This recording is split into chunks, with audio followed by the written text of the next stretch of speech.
Have a quick check of your slide deck or anything. Now's your chance. We'll get going. Hey. All right, how you going, Scott? Which one are you? Oh, you're on. This one.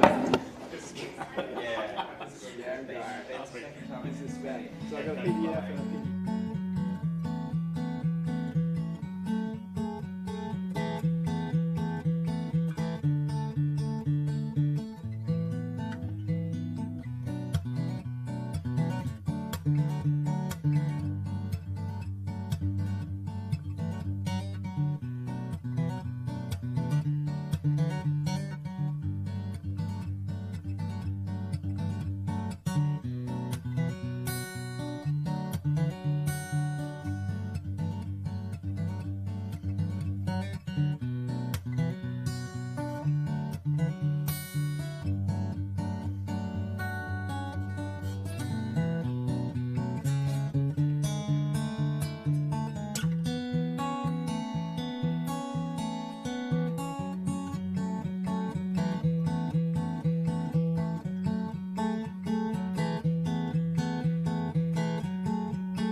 You got a mic? Hello, Mike. Good morning, everyone. Better go over to this one. I'm excited. This is going to be really interesting. See new businesses, startups come up. Yes, these pitch events are always a little bit hectic, always a little bit fun, but yeah, looking forward to hearing what we've got today. So, morning startup. Who hasn't been to morning startup before? Welcome. Welcome. Pitchers bringing you in for the first time. Okay. Well, cool. What are we all about? We are all about, well, we're founded by founders, for founders. We bring on all kinds of speakers, usually founders that talk about their experience and their lessons that they've learned. We have investors on, we have representatives of government, and basically what we're trying to do is make life easier for all founders in Western Australia. Absolutely, yeah, and get everyone in the same room and network and meet each other and, you know, hopefully boost this ecosystem that we got here in WA. So thanks for coming. Hope you come again if you haven't been before. It's organised by these horrible people, except for Nina. She's lovely. I'm amazing. And that's us. Okay, cool. Let's move on, because I know we've got lots of pitches to get through, so we'll keep moving along. But before we do, shameless plugs and announcements. So, I love your enthusiasm. You know what's going on. So this is your chance to do like a 30-second plug about what you're working on or anything you like. This is actually a plug for Morning Startup and how impactful it's been for my business, MyNWise. This is the 1-year anniversary that my co-founder sat next to me at a Morning Startup event. Never met before, got started with MyNWise. Early this year, we raised over 600 grand at a 10 mil valuation, and we're just flying along. So I got to say a big shout out. We wouldn't be here without Morning Startup. Oh, nice work. Thanks, Billy. Congrats, mate. And you've been a long time Morning Startup supporter. You've been here since it was over there, before this whole new place at Rift. You did a talk one day on crypto when all that was a thing. I guess it is still a thing. It's in the archives. Yeah, that was awesome. Cool. Threw coins all over the place, I remember. Oh, what's all this shit? Nostalgia. That's great. Sorry, another shameless plug over there. Just a quick one to support Morning Startup. This is mainly for the feed, right? Morning Startup is the place to be because I didn't find this place until about midway through last year. Should have started here. But the plug this morning is for Expero Growth and something called Launch Focus. Launch Focus is targeted at day zero innovators that have a great idea but don't know how to turn it into a business. We'll help you do that and we'll do a lot of it for you. If you're interested, let me know.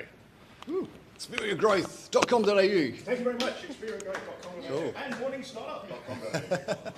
Just .com. .com. Yeah, we're global. We're global. We're global. Do you have anyone else would like to share something? Shameless plugs. Hi. Cool. Yeah, I didn't want to say something before, but heard what Mark was saying. It turned into a day zero to, day one maybe. So what we just started a new club called Practical Playbooks Club. So people talk about their problems. So from those problems, we probably can even start say day zero. So from problem to our actual ideas. And then we can go to Mark to involve that thing to be a real business. Yeah. Practical Playbooks, is that what you said? Practical Playbooks Club. You can find it on Meetup. Awesome. Yeah. Sounds good. Yeah. Any kind of problems? Relationship problems or startup problems? Anything could be a problem. AI can solve all of them. Okay. Yeah, hopefully. Yeah. So, we just had the event last Friday, with a topic of open claw and stuff, and then people start talking. Can create some problems. Yeah, sweet. That is cool. Oh, we have another one? I'll do a pitch, so you'll hear about me in a little bit. It's all right. Okay, yeah, if you're pitching, you don't need to do a shameless plug. You'll get 3 minutes later. Is that all? Sweet. Shall we move on? Anyone else? No? All right. Well, let's move on. Shameless plug for Fuck Up Night Perth, which is coming on April 30th. So we sort of did one last year, but this is run by a lovely lady called Carla, who's taking on Fuck Up Nights. It's like a worldwide movement thing where founders talk about their failures. Yeah. It's a really fun evening, and get along to it. Scan the QR code, and it should be great. I'm glad that they're back. They were going for a while. Talking about failures, you'll learn so much more than actual wins. So definitely check it out. 100%. So they've got the founders listed on the page. It's on Eventbrite. If you search for Fuck Up Nights Perth, you'll probably find it. Cool. We also do Founder Sundowner on the first Wednesday of every month. So for those that don't know, Morning Startup, come along on the first Wednesday of every month. It's much more casual. We have pizza. Yeah. And it's other side of nowhere, not Nowhere Man Brewing. I've got an old slide in here for some reason. Cool. Oh. Do you want to do it? I will. Who likes live streams? Okay. This is our very live stream. You could check out the live stream at perthvideo.com.au/morningstartupperth with hyphens. And if you need live streaming, check out the wonderful folks at Perth Video. They are doing this off their own backs. They're not even funded by the government anymore. They're just helping us out because they love startups in Perth. So thank you so much, Perth Video. Thank you. All right. I'm a marketing. Well, if you need any kind of marketing, I'm always great for you because they were also a startup at one point, and right now they're focusing on marketing startups, so it's perfect. So if you need any marketing, and I'm pretty sure you do, you should check out Ammo. And they also have a Weird Growth podcast. So if you want to learn about local founders and big stories, definitely check them out. Absolutely. I see Jack in the audience there. If you need more info on Ammo, go speak to Jack. Anything else? No? All good? All right, cool. Beecham Group. By the way, so these guys are just paying for our meetup fees, paying for all the stuff that we put on. We're not actually profiting from any of this. Actually, I think I got $23 from last year, so that's good. Yes, but Beecham Group, they help us with meetup fees, and if you need to hire talent, if you're looking for talent, if you're talented and you need a gig in Perth, then go and check out Beecham Group. Awesome recruitment consultants here in WA. Who's got a coffee? Let's all say thank you, Purpose Ventures. Good. And if you haven't heard of them, they can help you out with funding. If you're a venture scalable company, hopefully we'll see some pictures today that are. And hopefully also these pictures can give you the practice needed when you actually go to someone like Purpose Ventures and actually pitch for real for money and stakes. So that's why we're doing this. But yeah, Purpose, Derek and Kylie, they've done talks here before and tell you what they're looking for if you are, how to actually build a venture scalable business. So get on the Perth video page and check out the past events. We have a history, so you can have a look at that. All right. Everest Engineering. Who's got a croissant or whatever's up the back there? No one? Say thank you, Everest Engineering. This is a new trend you're starting. I'm loving it. Get people involved. I should be a teacher. Yes, so Everest Engineering, I don't see Tom here, but they help you with engineering. If you have an idea, you've got a product, but you don't know how to build it, they can help you through the whole process. Go and do your research and see if there's actually an idea there, and then help you build it with developers. And they also mentioned, like, we are very much aware that we're all vibe coding, and they are really good at sort of like helping you deploy that securely and like guide you through that process as well. Because surely you can vibe something, but it still needs to be deployable. That's it. And if you don't know how to code, you'll still hit a limit at some point in that journey, and they can help you unblock all of that stuff. Awesome. And of course, this lovely place run by Space Cubed. Make sure you subscribe to Startup News. That's where you can get a good source of information for WA startup events and Startup WA. They're a body to lobby to government to get all the cool funding and things that we get. And check out the Plus8 Accelerator if you want to learn to be a better entrepreneur. Yeah, they truly accelerate businesses and founders. There's a whole ton of events. Ecosystem organisations that can help you if you're in ag tech or whatever vertical. If you scan that QR code, they've got a co-pilot feature where you can put in what vertical you're in and it'll guide you to the right program in Perth. So there's a whole load of stuff, and that's what we try and put on in Morning Startup, just to make sure you guys are connected to all of this stuff to help you be successful. Get in touch. Go on Slack, because we're trying to make it a thing. We also have a website, and if you need to reach out to us directly, you can just email us on contact@morningstartup.com. Yeah. If you want to do a talk one day, make sure you hit us up. We'd love to hear from you.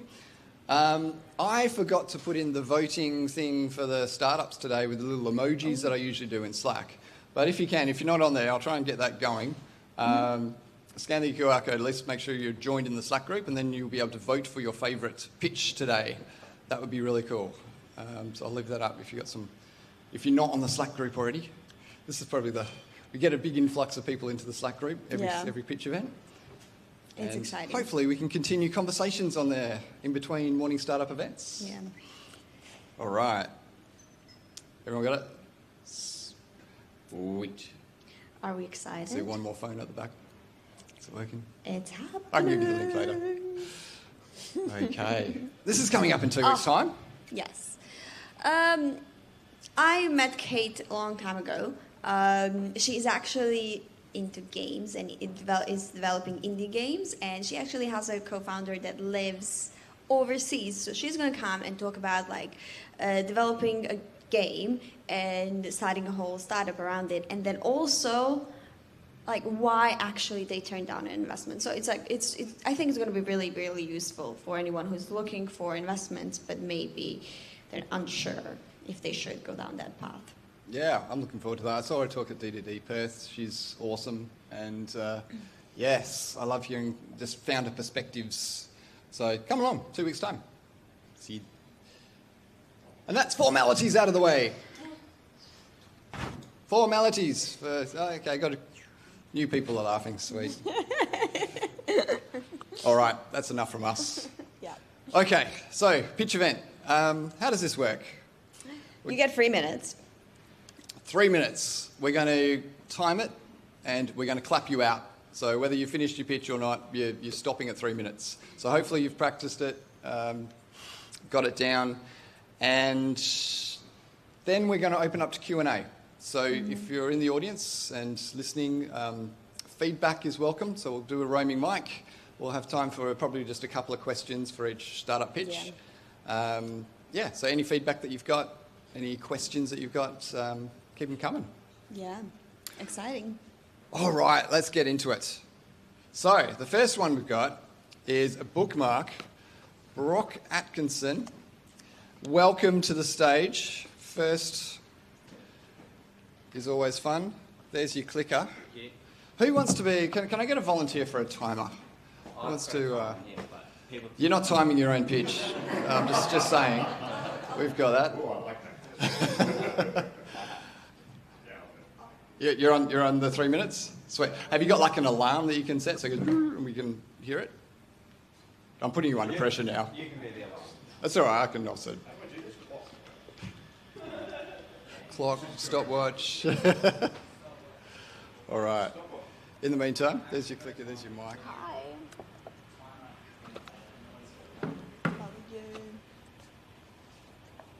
It's all right. Yes. Yeah, it's good. See you. Yeah, we're going to have another meeting, but that was really good.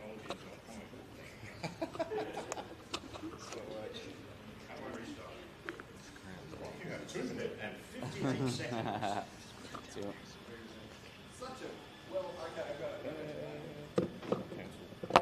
Okay, I'm ready. Yeah. All right. Please make him welcome.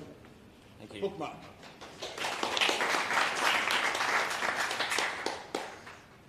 Okay, good morning everyone. My name's Brock. I'm working on a product suite really called Bookmark, which is to help people remember. That's our main mission. So I just want to ask a question for everyone to think about, like, where do you keep and how do you keep all of your important files, your important links, your important notes, everything that you need for as a knowledge worker, as an information worker, to do your job? What if there was a private place where we could save and access our most important information from any device? That's what I'm trying to build, is Bookmark. Bookmark helps knowledge workers save and share the important information they need to do their job. A couple of quotes here that I found in my research that apparently knowledge workers spend a quarter of each day looking for and consolidating information across a variety of systems, and only about half the time are we actually able to get our job done, you know. Also, there's a whole bunch of issues at the moment. I'm not sure if you've seen on the news, oil prices causing internet, compute costs. What I'm trying to build is a local first web application which enables seamless sync across devices peer-to-peer, rather than going to the US and then back to Australia to send it from my computer to my phone.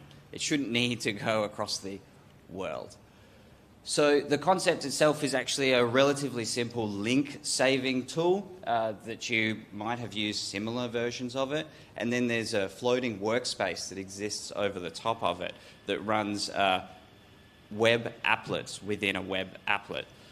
There's also a desktop and mobile application that I've built versions of that we're working on. The main business model is cloud-based software that we're going to charge per seat pricing. Very simple. In the future, we're going for a marketplace as well, marketplace of websites and potential public profiles. Looking at the annual size, we really got to just dominate this market with Bookmark. If we can't use Bookmark to dominate the bookmarking space, we don't deserve the digital workspace software. It's probably one of the most competitive fields. I get that. Some of the biggest tech companies in the world are there, but we offer truly local, no accounts, seamless sharing across device. Go-to-market strategy, regular things that we're going to be doing, blogs, videos. There's also a suite of free first-party apps, and the app itself is going to be open source. Behind it is me. I'm a solo developer. I've been working in offline web applications for about 15 years now. Check it out.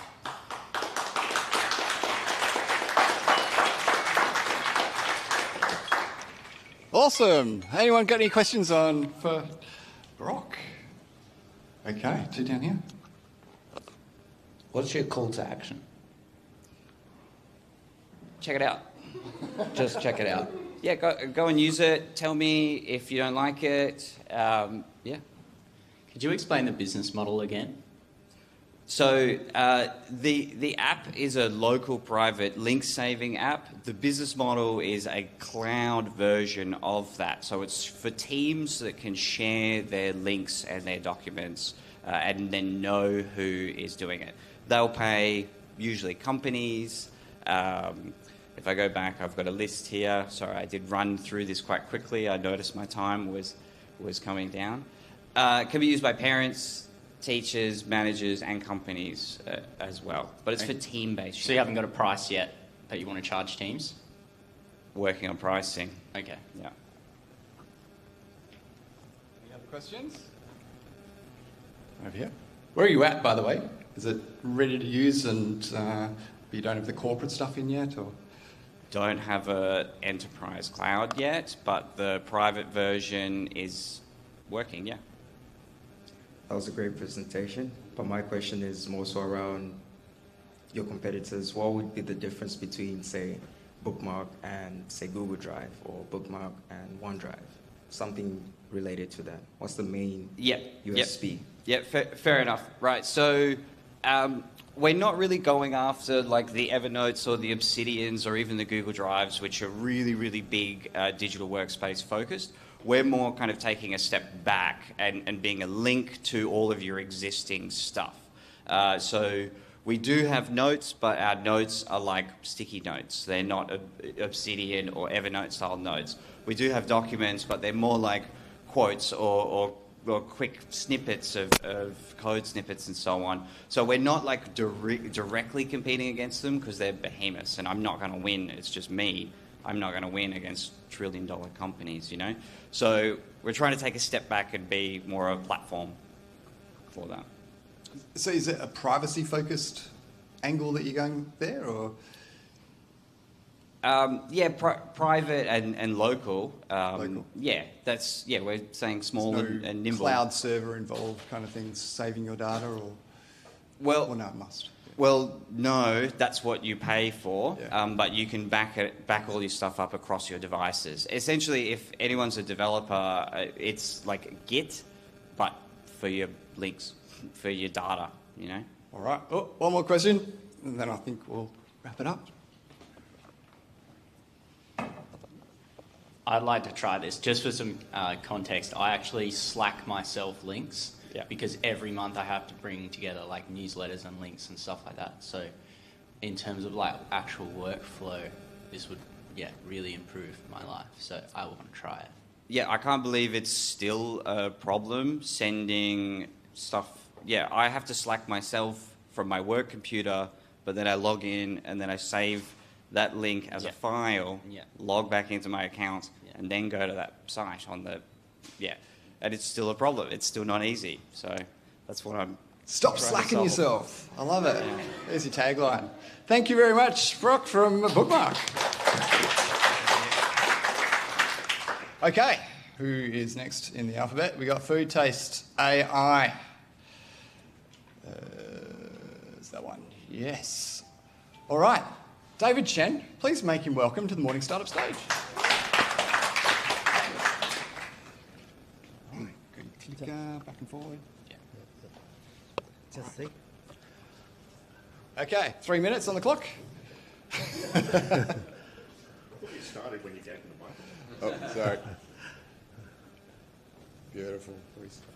Okay, go for it. Good morning, everyone. My name is David. I'm the founder of the FoodTaste AI. So my project is want to create the universal language for food test. Know your food exactly taste before you buy. In my own life experience, sometimes I bought wrong food. I can't eat. Some food is too sweet. Some food is too salty. Some food is too spicy. Because for now, a lot of people got some disease like diabetes, like obesity. So the traditional food label, they only show nutrition. They don't show the taste. They don't show the other things. So the consumer had to choose their own food to suit them need. So our solution is just a global taste and texture label standard, like this. This can show the spice or sweetness and bitterness for the use number. So that's easy understand the food taste. And we still do AI nutrition consumer apps. That's the taste. So that can show chlorine, taste and texture, nutrition, and additives and allergen. The second is AI nutrition consumer apps. The consumer and the food supply and the nutritionist, they can, on the platform, they can communication. So the consumer say, oh, I want this food. So the food company can make the food for this special customer. Yeah. That plant food is connected humans health need and the food nutrition, they put together. In the future, if the AI or the robot can make the food, so they can make a special taste food. So the food market is very big. The global market maybe 20 trillion, so we can reach about 50 billion.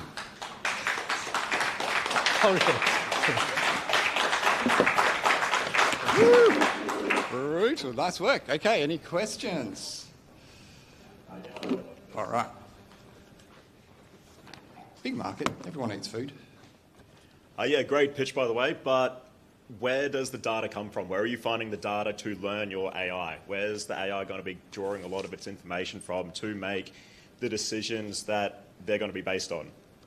Yeah, we have to use human health data and food nutrition data. We can connect it together to the apps can, just like AI nutritionist, can guide people to daily intake food. Yeah.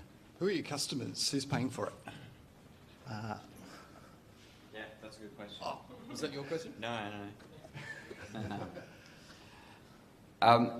I've heard that the majority of taste is actually smell, and so the same food can theoretically taste very different depending on what smelling environment you're in. Are you accounting for that? Yeah, we have test the food, like the sweet, salty, any taste. We tell the company what your food, how like 70 degrees sweetness or 20 degrees for spices or 10 degrees for saltiness. Yeah, but what I'm asking is, in the context that we're in, if it smells different, we might dislike the same food. So the nutritional content or the taste of the food is dependent on where we are. Are you going to account for that, and how could you possibly account for that? You know? Yeah, we different. What I say? Yeah, that's be. They have to interface the smell and the taste. They join together. Okay. That's like a hot chili is feel more spicy. My question was kind of on the lines of like what his question was around how do you actually communicate the 70-degree sweet in a way that people can understand? Yeah, I have a standard. We made a standard for the degree. How is the degree? We have another another thing to determine how the degree spice, how the degree sweetness. Yeah, we got another thing. Yeah, but like, how do you like? So someone walks in, they've never seen the system before. How do they take a reading that says 70 degrees and interpret that, and actually build a mental picture in their mind of what the product tastes like? That's like before the people don't know, but the people try a couple times, they get to know how much degree suits themselves. Like the first time you eat the spice 70 degree, you think, oh, it's too hot. Next time you try the 30 degree, you say, oh, 30 degree is suit me. Then you get to know. Okay, very good. Well, thanks, David. That's his second time pitching as well, so now you can compare your pitches. Good job. All right. Okie dokie, who have we got next? We have Guy plus Kamal. Where are you? Get on. Okay.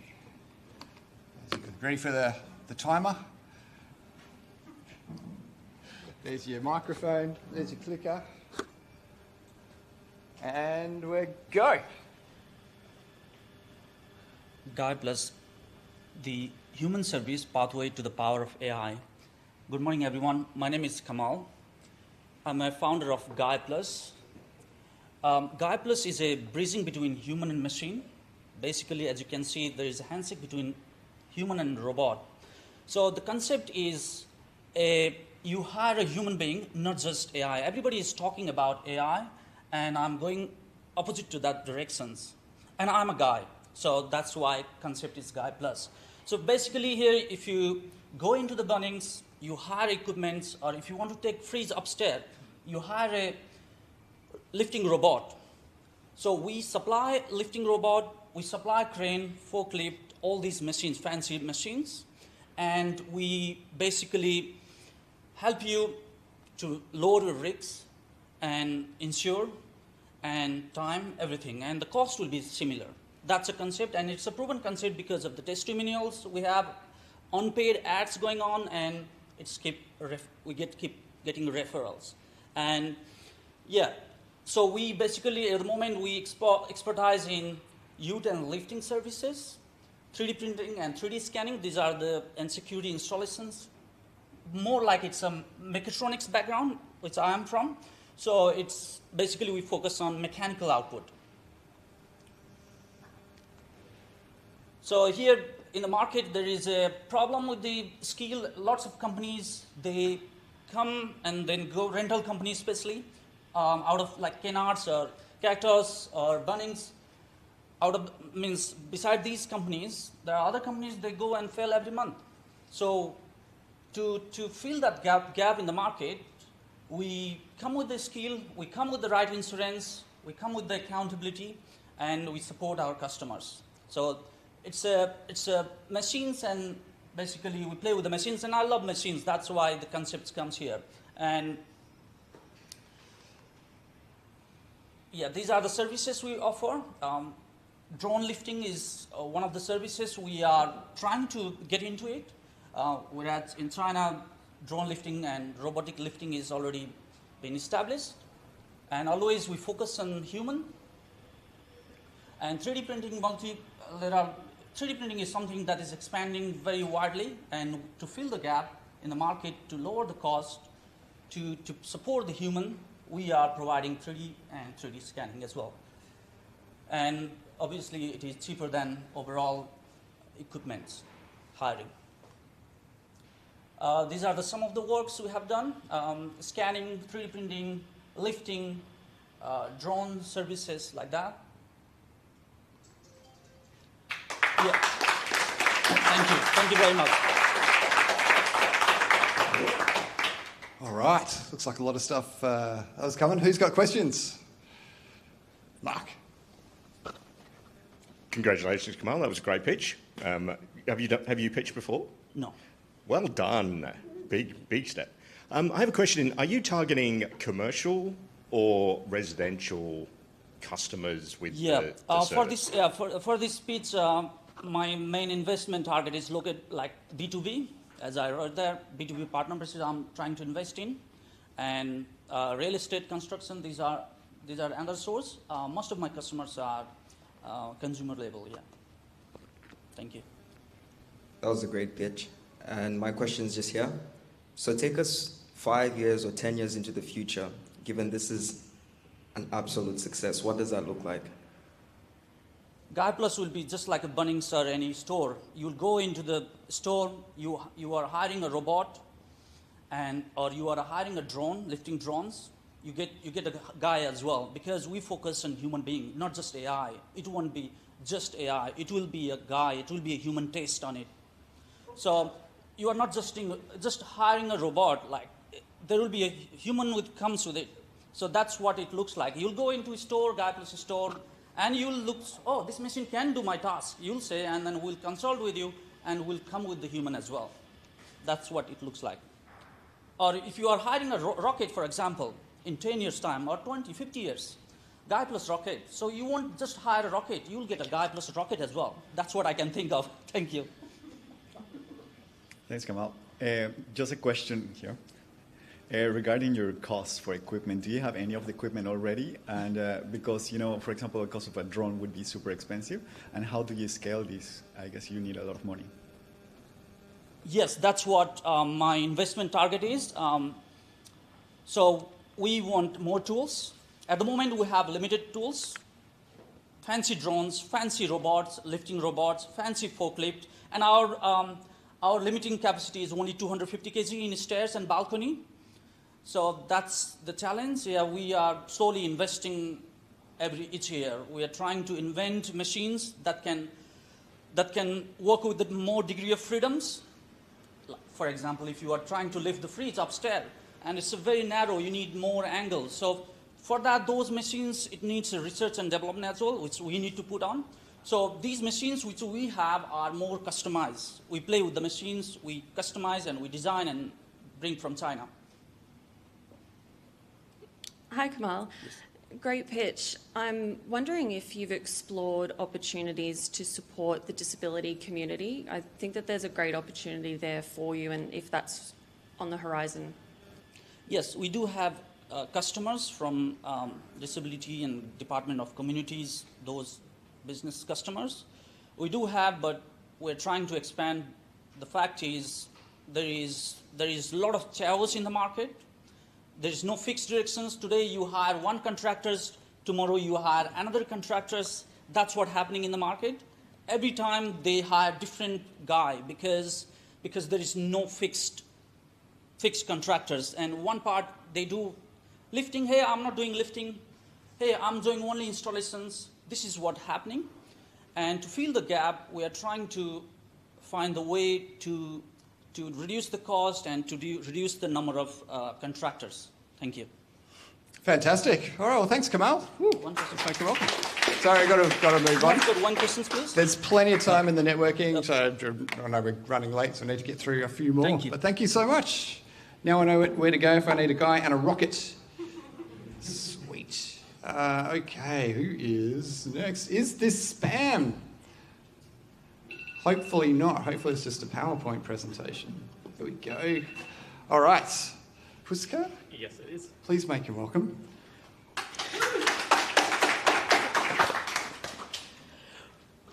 There's the clicker. Thank you for being here, everyone. My name's Puskar, and I've had an idea since the last 1.5 years that I'm working on, along with my amazing team. So the idea is pretty simple. Is this spam? So you get an email, you get a message, you get a phone call, anything you get. The trust layer has been broken ever since generative AI came into play. Before, emails had spelling errors, they weren't relevant. Now you just paste your email into ChatGPT to tell, hey, make it look more human, make it look more, look like it, for example, it is coming from Microsoft, for example, right? So that's a problem that we've tried to solve, and I think we've solved it better than a lot of big companies. I'm not going to name them because, So, sorry. What has happened? Okay. Second, some stats here for you to see. Again, $3.1 billion industry for scammers. And again, what the slide doesn't cover is Facebook right now, 20% of the revenue is coming from scamming you. That's a known fact. Again, you can Google it down the line. We have some blog posts as well there, so there's that. Again, so how it works, pretty simple. We try to be omnipresent. So again, we have a web app, we have an iOS app, Android app, Chrome extension, Mac app, and a Safari extension coming through as well. A lot of work, but again, we've got a really good team, so really positive about it. And the big news here is we are getting close to, on a good month, we are getting close to 4,000 users, so we don't gatekeep, so you can use our product even without logging in. So again, but the only catch is once you log in, we don't log any data, so nothing. Anonymous, of course, we have to make sure that we log you, so just in case you get a cost way up. So again, 3 tiers. We are focusing on the free tier right now. We have close to, so across all our platforms, we have close to 100 signups as of now. But again, over a month, we normally get 4,000 users. Again, normally people only check for scams once, when they're suspicious. So it's not a big market right now. Trying to focus on enterprise next. So some stats for you. You can go to our blog. Again, a lot of our work is education as well. So we try to, so based on the data that we collect from anonymous sources, we try and blog it, so put out a couple of blog posts every week. So hopefully you'll find it educational. Okay, so here we go. So if you like what we do, check us out and reach out to us. Thank you so much, everyone. Nice work. 30 seconds spare too. Well done.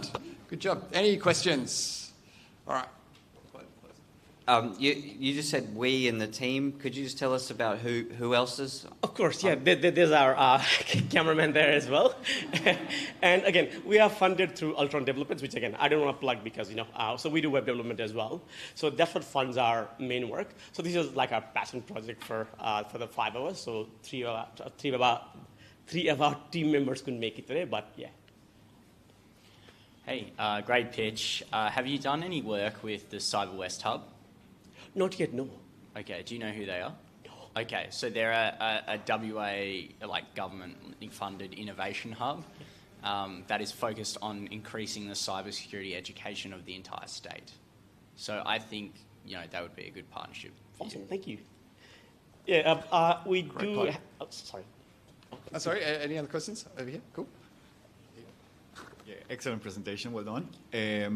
Also, just a tip, because last year as well, I was part of a hackathon, and we were working with elderly people, and security and safety was one of their main concerns. There was no one in the group who addressed that problem, but they were very, scared about that issue. So I think you have a big, area to explore there as well. Thank you. And one of the big recommendations from a lot of users has been around the elderly parents.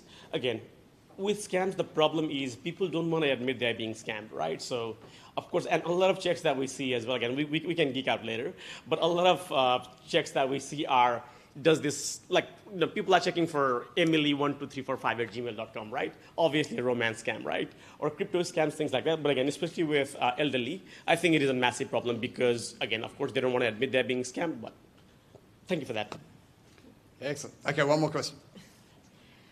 Does your program fits with the email, whatever they are using, let's say a phone or whatever, and then filters all the scams, or you have to humanly pause and then think, is this a scam, and then go through your protocol to check if it's a scam or not a scam? Thank you so much for that. So our first customers came from that route. So we have a couple of, so especially our Chrome extension, and we do have a plugin for B2B at this stage. So you can basically bring in, so select, go once in, sign in using your Office 365, Google Workspace email. Again, every one of your emails filters through our servers. Or for consumers, we have a Chrome and Safari extension that what it does is it has background scanning as well. So every time you click an email, again, it has to be initiated by the user because, again, privacy is a big focus.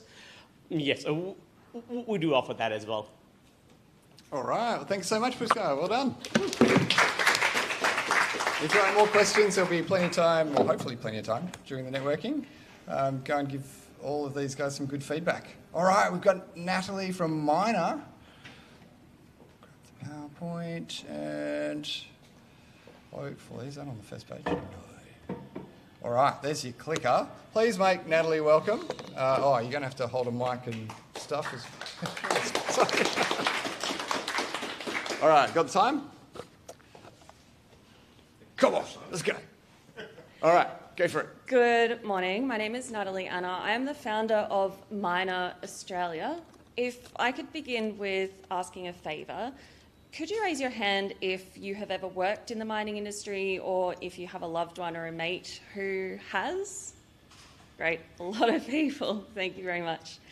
So, industry inductions typically stop at functional safety and fall short in preventing personal health risks such as fatigue, isolation, and psychosocial hazards from becoming real workforce wellbeing concerns, and even bigger operational expenses.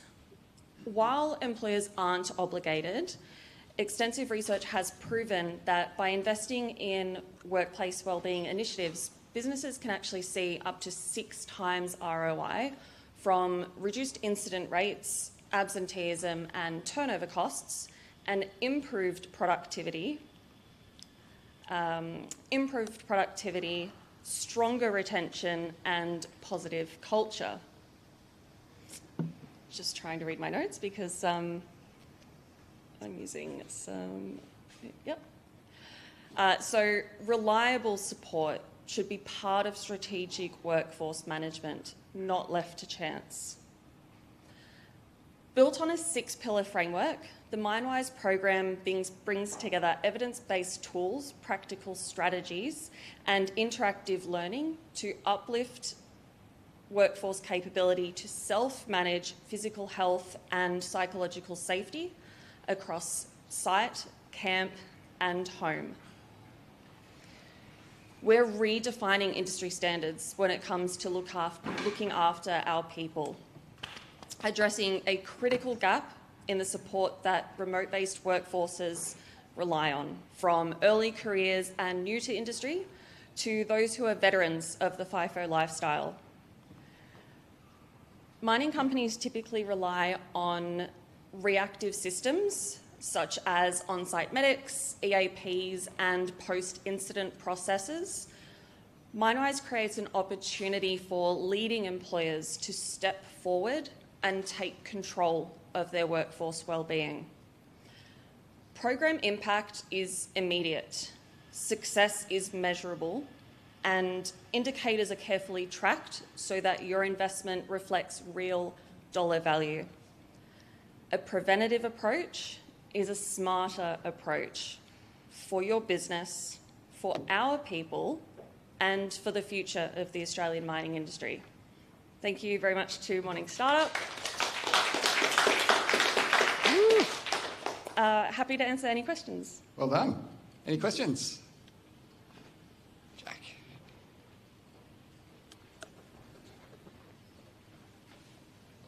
Sorry, I feel like I'm hogging them this morning.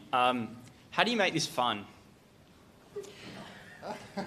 So yes, inductions sometimes can be a little dry. The content of the program creates a base knowledge across the 6 pillars for the attendees.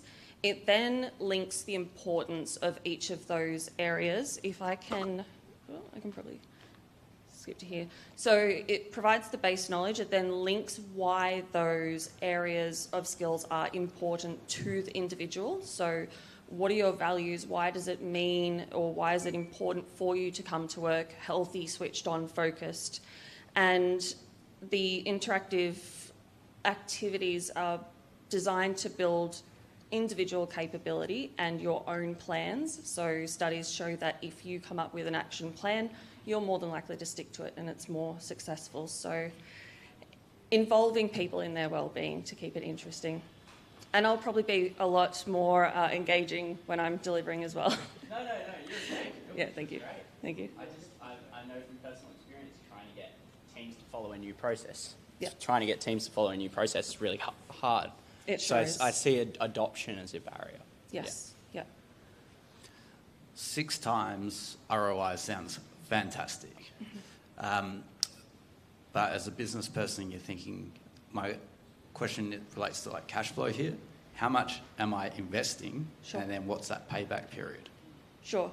So the 6 times ROI figure comes from comprehensive wellbeing initiatives. So if you're providing more than 3 touch points on wellbeing. So, for example, mental health, nutrition, and hydration. That's where the 6 times comes into it, as opposed to just a training program from here and there and everywhere else. So the comprehensiveness also saves on time and administration costs. The return is measured by data captured in existing work health safety management systems and then tracking afterwards as well. So if the result from participating in the program resulted in just 1 less sick day for that employee per year, based on the average mining industry salary, the program pays for itself. Does that answer your query? Not precisely, so I think you'd want to think about that one and reflect upon it. Sure. Ooh, okay. All right, another question down here. How are you developing the program in terms of who's advising you on what's helpful for people to eat and what's helpful for their mind and mood? Who's doing that behind the scenes, developing this whole thing scientifically? Sure. Thank you. So a lot of the program is original content built by myself. So I have a background in business, fitness, nutrition. I've worked in the mining industry and have a diploma in counselling as well. For worksheets that are built by clinical psychologists, I've purchased them and they're integrated into the program as well. And I'm also networking and speaking with professionals in areas that I feel that I would prefer to rely on additional support. Yeah, I would wonder if a university would be interested in making, getting it, working alongside you, basically. Yeah, absolutely. Especially since graduates and new to career haven't been in these environments before. Yeah, thank you. Well done, Natalie. Woo, round of applause. Good job. Okay, I think we're getting to the pointy end. That's who is up next. We have Squadrone. Is Roberto here? Hey, all right. Let's bring it on. Okay, so back click go. Let's click forward back. Yep. Time ready? Let's go. All right. About 85% of the jobs that we have today require tech skills. And we have projections that by the year 2030, we're going to have about 1.3 million jobs in tech. But we have a problem in Australia because we do not have enough skilled people, right? And also, the enrollment of year 11 and 12 students into STEM-related subjects has continuously declined over the last decade, especially in the areas of maths, right? What if there was a way to reignite that passion for STEM education? So, at the Squadrone, we use drones and drone-like shows for STEM engagement, teaching skills in coding, AI, and geospatial science. The drones are our hook, right? So we teach participants how they can fly their own drones, how they can program their own flying paths, and how they can create their own drone-like shows. And these drone-like shows are our competitive advantage because there is no other company in Australia with a license to perform indoor drone-like shows near people. We joined Venture UWA, the incubator program, in 2023, and since then our revenue has continuously grown to about, we're projecting to get about $70,000 this year. However, I have realized that I do not have a company yet. I have created a job for myself, but I do not have a company yet. So I need to find a way to scale the business. And this is the reason why I'm here today, because I need to find a business partner with the skills necessary and the time commitment necessary to help us take a Squadrone to the next step. So my contact details are here. So if you're interested or you know anyone who may be able to help us, please get in touch. Thank you. Good call to action at the end. Excellent. Any questions?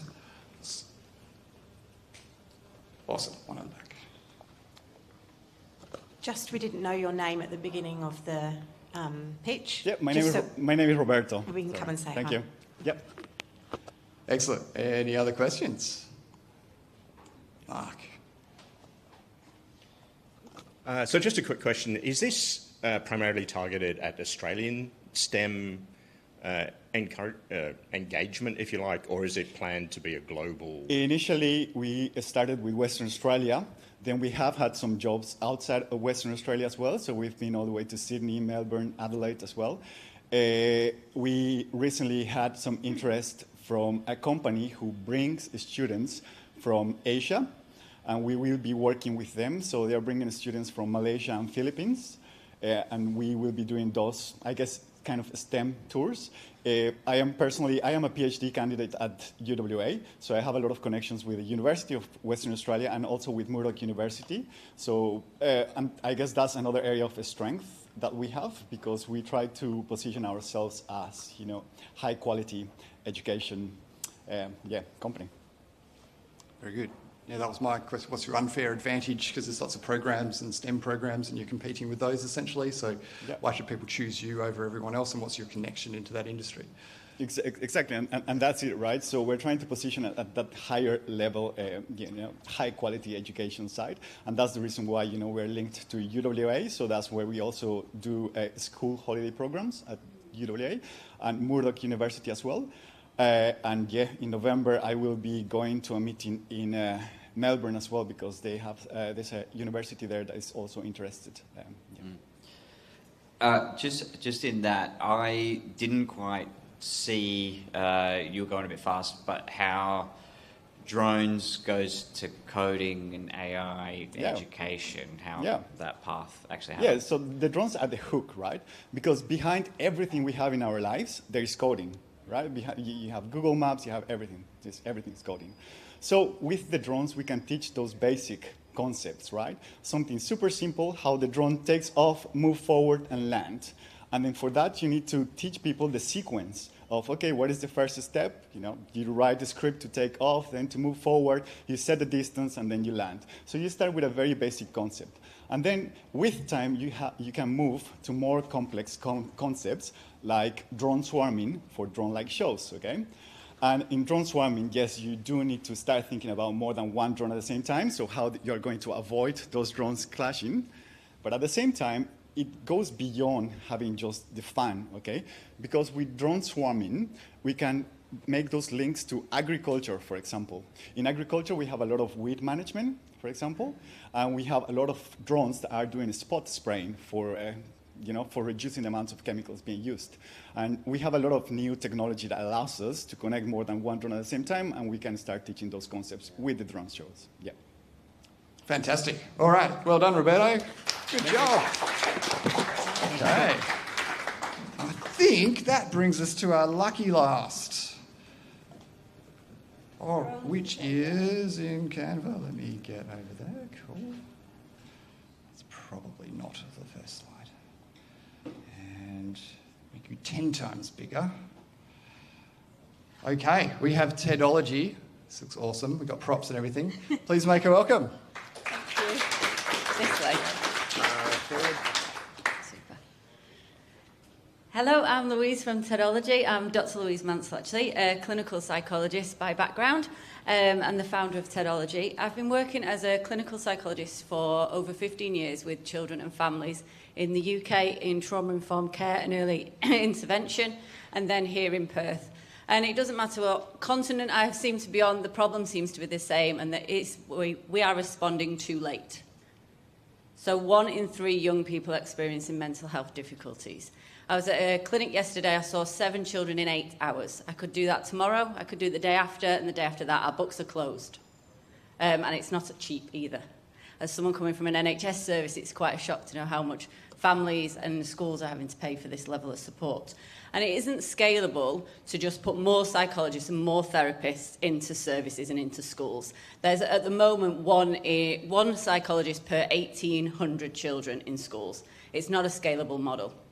We are, sorry about the image there, we tend to be relatively good at pulling people out of a stream, but we're not looking at where they're falling in. And my idea is actually, if we teach children to understand emotions and manage emotions early on, help their families do that, and help real scientific understanding go into schools, and we might actually get ahead of statistics like this. So the solution is this tiny bear sat here. It's not an app. We did try an app. It's not an app.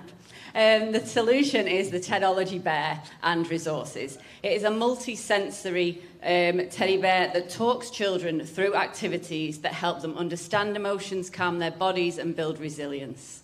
It has sensory features, sensory tags, fidget-friendly paws for focus and concentration, and a whole bundle of resources and feelings cards to support the family, to support the child, at home and at school, not on a one-to-one appointment for an hour a week with a psychologist. These 10 activities are specifically designed and tested with children to do all of those things, from resilience to naming emotions. It was designed with 40 children here in Perth. Every element of this bear is grounded in science, I can assure you, and it is purely made for emotions.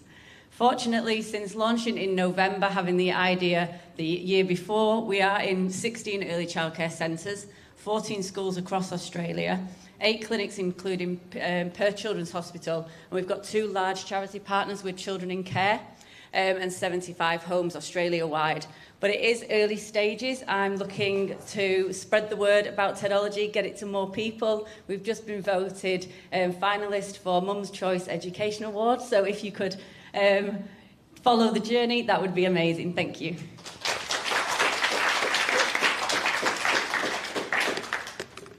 Fantastic. Wow, what a way to finish. Great pitch. Well, I thought so anyway. Anyone, any feedback? I'm going to go at the back, so you've had plenty. You've had plenty. We've got Jesse, all the way from Melbourne.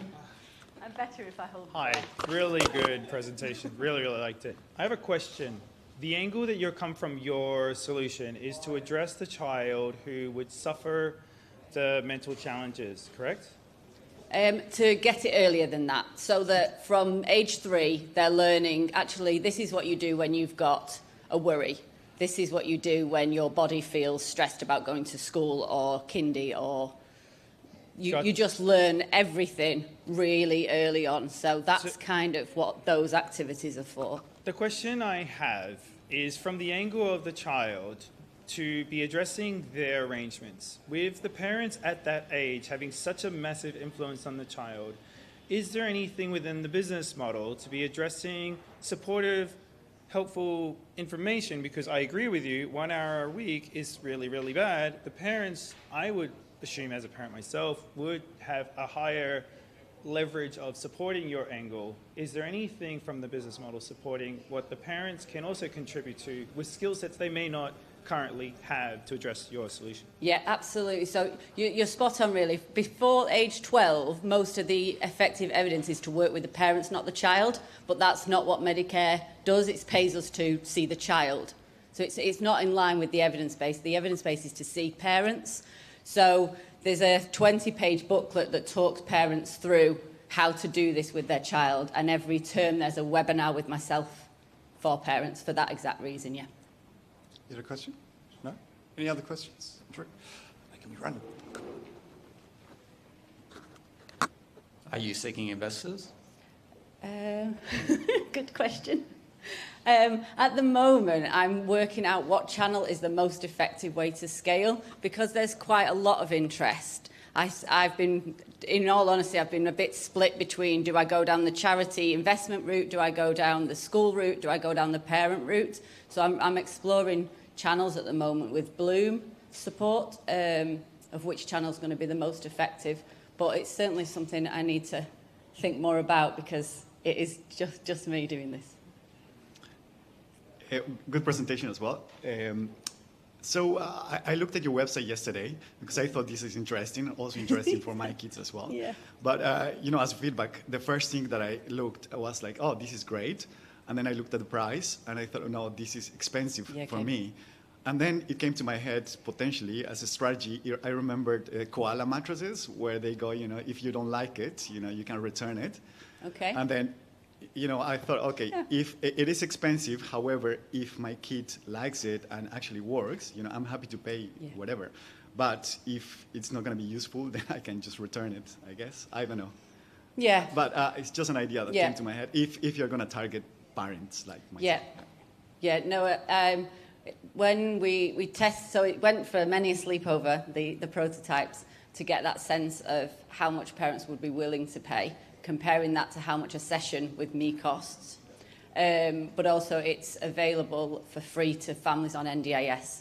So for most families on NDIS, depending on their plan. So yeah. Beautiful. And I'm not sure how much it costs, but you can always just put the value up there, like one consulting with a psychiatrist versus Teddy for life, you know. Yeah, just show the value. It's $229 for the package. Yes. It's a no-brainer if it's going to help your kids. Fantastic. Any other questions? One more, and then we'll wrap the show up. That was a lovely presentation. So I'm not a parent, so I guess my question is more so from somebody who's not a parent who will be a parent. Is there a way, I'm not too sure what the business model looks like, because from what it looks like right now, there's the teddy bear, which is beautiful, and then there's the cards. So they're two separate things. So I'm thinking, I guess from a technology perspective, is there a way that it could be one thing, maybe say having the teddy bear almost powered by AI and has the knowledge base of the cards, and you have the teddy? Because if you have the teddy, you have the knowledge base. Because imagine if your kids leave the teddy or leave the cards and only have the teddy, then they can't really get the effect of the cards, which is the actual value. Yeah, it's a good point, because they often carry the teddy around with them and not the cards. There's only 2 activities in the bear that require the cards, so they can just skip that one because it's just a push button. Originally, I programmed an app so that the bear could have a real-time conversation using AI with the children, and my whole idea was a bit of a soapbox of, we've advanced so much in technology and children are stuck with the same bear that they were being comforted by 100 years ago. How have we not advanced the bear? So I was always just trying to improve the humble bear. And the second I put AI in it, I felt like I broke the bear, because all of a sudden it became unpredictable to children. They were suspicious of it. They started asking it questions that weren't related to well-being. And most parents said I wouldn't let them have a bear that had any AI in their bedrooms at any point. So that pivot took me about a week's worth of feedback, but I do see a lot of children, so feedback was quite readily available, and they're brutally honest. So. Fantastic. Well, thank you so much, Louise. Round of applause. Round of applause for all of the people that pitched today. That was awesome. Now, I've just had my arm twisted. I know we don't have another pitch, but we do have a late entrant into Shameless plug. So, Izzy, get your butt up here and give us your 30-second plug. While I just display my company's Slack to everyone. I want to go over here. What I've done in the general channel is just put an emoji next to all of the startups pitching as well. So if you can get into Slack and react appropriately. But yeah, here's Izzy. Thank you. Okay, hi everyone. I'm Yosel, and this is Izzy. So I'm a first-year student studying computing and majoring in computer science. So our idea is simple. We create websites. So they're built from the ground up, and we position them to perform well in SEO.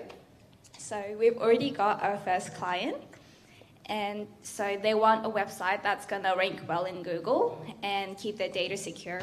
So I'm going to let Izzy continue on that. Yeah, so after working in digital marketing, I found that half of all the web is built using drag and drop website builders.